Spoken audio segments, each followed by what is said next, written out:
Almost আমাদের সবগুলো বাটি কিন্তু একদম রেডি হয়ে গেছে। তো দেখেন ভাইয়া খুবই স্পিডে কাজ করে, একেবারে সবগুলো বাটি একদম রেডি হয়ে গেছে, খুবই সুন্দর লাগতেছে। বছর ধরে করতেছি, আমার কাছে কি শিখে অনেকজন করতেছে, ঢাকার বাইরে। এই ফুচকাটা হলো অন্যরকম, লেবু চাপড়াবে এক সাইডে খাবে।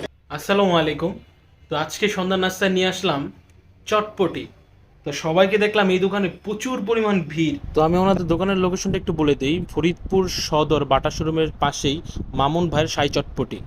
পার্সেল নিলে ওনারা 100 টাকা নেয়, আর ওইখানে যদি ওনাদের একটা বাটি আছে স্টিলের, ওই বাটিতে নিলে আপনার 80 টাকা নেয়।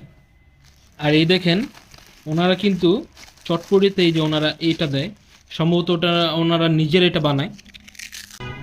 চটপটিটা দেখে আর লোভ সামলাতে পারছি না। চটপটিটা দেখতে অসাধারণ, আশা করি খেতে খুবই মজা হবে।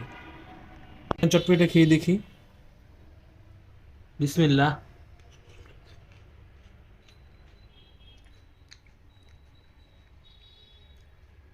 হুম, সত্যি কথা বলতে চটপটিটা অনেক অনেক মজা। এটা আমি 10-এ 10ই দিব। আসলে এত মানুষের যে ভিড়, এটাই হচ্ছে মূল কারণ।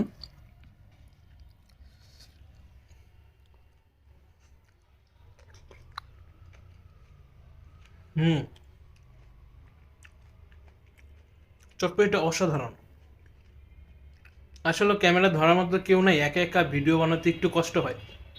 তো যাই হোক, আপনারা যদি ওইভাবে ভালোবাসা দেন, লাইক কমেন্ট করেন আর পাশে থাকেন, তাহলে এই কষ্ট কোনো কষ্টই না। তো যাই হোক, ভিডিওটা যদি ভালো লাগে অবশ্যই লাইক কমেন্ট করতে ভুলবেন না। আল্লাহ হাফেজ।